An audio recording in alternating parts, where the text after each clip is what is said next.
MMORPG adalah sebuah game yang dimana memiliki banyak player dalam satu servernya. Yang dimana bisa dibilang ini sih akarnya game RPG.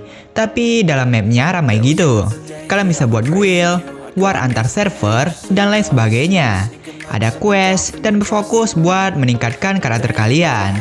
Game MMORPG sangat banyak pilihan. Bahkan ada aja yang baru, tapi nggak semuanya bisa dimainkan gitu aja. Soalnya ada beberapa game MMORPG baru yang cuma rilis di region tertentu aja. Bakal ribet sih kalau mau main. Nah langsung aja, inilah 5 game MMORPG terbaru Android di 2024. Penasaran dengan gamenya? Simak videonya.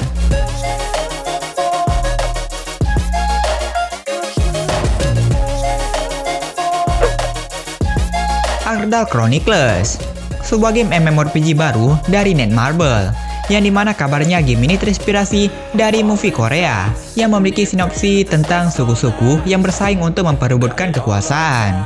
Sama dalam game ini, kalian juga bakal bersaing untuk pertempuran antara 3 faksi, Ardal, Ago, dan Lawlessness, yang dimana kalian akan membuat faksi kalian tuh berjaya. Dalam game ini kalian bakal main di sebuah benua yang bernama Asma, yakni sebuah benua mistik yang dimana kalian bisa membuka beragam area dan juga membangun landmark. Pada awal game, kalian bisa pilih 4 karakter berbeda dan di sini satu karakter terkunci. Dan aku nggak tahu namanya apa, soalnya bahasa Korea. Oh ya, game ini masih rilis buat China, Taiwan. Kalian bisa coba pakai VPN negara tersebut nantinya. BTW pasalnya, satu karakter memiliki 2 kelas berbeda gitu. Jadi multi kelas, dan kalian bisa kombinasikan gaya bertarung kalian. Oh ya, ntar karakternya bisa kalian kostumisasi juga loh. Sebagai pemain, pastinya kalian bisa explore dunia dalam game ini dan nikmati berbagai fitur, quest, bahkan grafik yang udah mantep banget, sambil beradaptasi sama lingkungan yang berubah-ubah.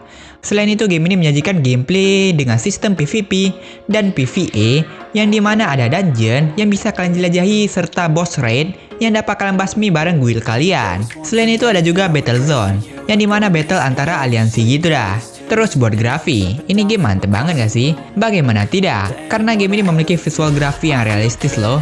Bahkan bisa dibilang tampilannya, grafiknya, atau gameplaynya tuh mirip-mirip Necros gak sih?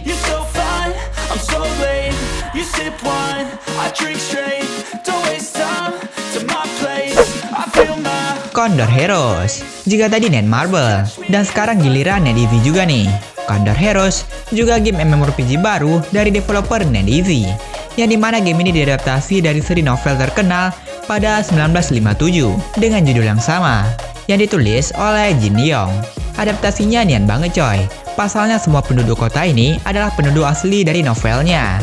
Untuk gamenya, aku rasa sih ini game gak bakal rilis global sih, tapi nggak tahu juga. Soalnya menggunakan latar Cina gitu. Biasa game latar gini nih cuma rilis di region Cina aja. Buat game ini sendiri memiliki latar perubahan dunia selama 150 tahun dengan adat pada daerah Tiongkok Barat. Pada awal game cukup simple. Kalian bisa pilih karakter cewek atau cowok. Bahkan bisa kalian kostumisasi juga. Mulai dari kostum, bahkan tekstur tubuhnya. Lengkap banget. Aku nggak tahu ini game bisa auto atau tidak. Tapi yang pasti sih, ini semuanya kayak manual ya. Yang dimana kalian harus jalan manual ke quest, battle manual, dan apa-apa manual. Oh ya, nanti tuh ada ini nih, semacam emblem atau item atau equipment karakter gitu yang dapat kalian unlock tentunya. Buat grafis sih, game ini menurutku pribadi mantep banget. Aku suka sih MMORPG yang tema-tema wuxia gini. Visual map yang halus dan bagus, terus efek skillnya juga mantep. Lihat aja desain map, karakter, bahkan lingkungannya coy. Keren parah sumpah. Selain itu ini game juga memiliki cuaca yang dinamis loh. Terkadang cerah, bahkan hujan. Oh ya, selain terpaku pada quest, untuk meningkatkan progress, kalian juga bisa explore map ini loh. Sebab game ini juga open world. Jadi kalian bisa kemana aja sesuka hati kalian.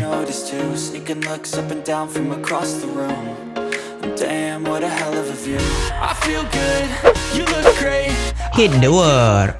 Nexon menambahkan sebuah seri baru untuk game MMORPG terkenalnya, yakni seri Hit the World, yang dimana menceritakan sebuah dunia tandus bernama Elbarden, yang dulunya diberkati oleh seorang dewi, namun kini dilanda keputusasaan.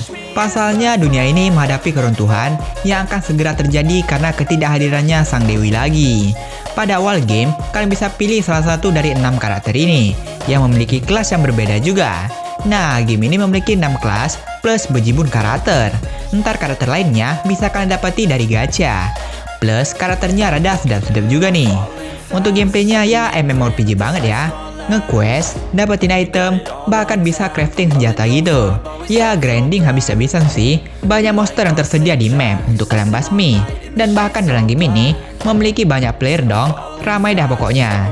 Buat skillnya sih game ini memiliki skill aktif dan skill pasif yang bisa dibeli dengan item buku. Terus buat grafik, game ini menggunakan visual grafik yang bagus banget dah, dengan dukungan Unreal Engine 4 yang dimana membuat grafiknya menjadi menonjol. Yang dimana dengan grafik yang bagus ini membuat dunia dalam game ini indah banget coy. Kalian bisa jelajahi ini map juga, soalnya open world juga kalau kalian mau. Soalnya bisa auto bisa manual. Meskipun Hit the World adalah sequel, para developer berusaha untuk tetap mempertahankan kualitas grafis yang tinggi yang telah menjadi ciri khas dari franchise ini. Sebagai informasi, game ini hadir untuk perangkat mobile dan juga PC loh.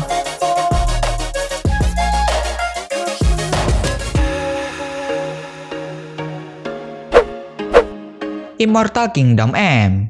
Sebenarnya game ini memiliki dua versi kalau nggak salah. Ada yang untuk PH atau Filipina, dan yang ini bisa dimainkan di Indonesia tanpa VPN. Dan pastinya support bahasa Indonesia, plus voice-nya bahasa Indonesia juga. BTW ini game dari Playpark ya. Game ini hadir dengan berbagai fitur unggulan. Salah satunya adalah kombinasi antara elemen magis ala barat dan estetika khas Korea. Sehingga menciptakan style visual game yang unik seperti animasi 3D yang halus dan pertarungan yang dinamis dengan efek skill yang menakjubkan. Gitu sih, kata Playpark. Dalam game ini akan menjelajahi dunia fantasi yang luas dan penuh dengan petualangan yang menantang. Kalian bisa jelajahi map open world yang disediakan dengan berbagai karakter. Mirip seperti game MMORPG lain, kalian bisa milih karakter yang tersedia dengan desain ciamik. Pada awalnya sih, kalian bisa pilih satu dari 5 kelas berbeda ini. Ntar bisa kustomisasi juga. Dari segi gameplay sih, ini game tergolong santai. Plus baru juga sih, yang dimana cuma ada di 2 region doang, Filipina dan Indonesia. Plus game ini juga menyediakan sistem PvP dan arena turnamen yang dimana bisa lawan player lain dan bahkan naik rank. Ada leaderboardnya juga loh. Ada juga istilah GVG, yang artinya tawuran lintas server. Jadi buat kalian yang nyari game MMORPG bahasa Indonesia plus voice Indonesia, bisa coba main game ini. Ringan, santai, dan grafik 3D yang juga lumayan banget dah.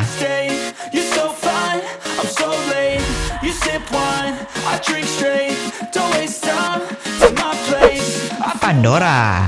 Satu lagi game MMORPG baru yang tergolong ringan. Yap, Pandora. Sebuah game merilis di server Taiwan yang masih berbahasa dewa. Ini game memakai sudut pandang dari atas ya. Menurutku sendiri sih kurang aja kalau sudut pandang dari atas gitu. Tapi untuk MMORPG ringan udah cukup bagus sih. Walau begitu game ini memiliki grafis yang juga mantep banget dong. Walaupun kameranya dari atas. Lingkungannya, efek skillnya, mantep juga sih. Gak mengecewakan sih seriusan. Pada awal gamenya kalian bisa pilih kelas ya. Seperti game MMORPG lainnya gitu. Game ini membawakan 5 kelas yang masing-masing memiliki 3 spesialis ini nih. Ada perbedaan statiknya, walaupun dikit sih. Terus bisa kalian kustomisasi juga. Untuk gameplaynya bener-bener game MMORPG ringan versi Cina gitu.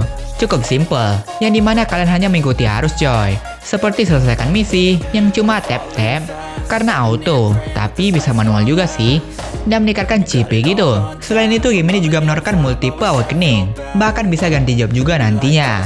Terus ada dungeon juga, bisa lawan boss juga, dan lain sebagainya. Untuk dapetin item-item atau equipment yang membantu menaikkan status karakter kalian dalam game. Game-game gini sih memiliki nilai jual dari equipmentnya nggak sih? Bener nggak?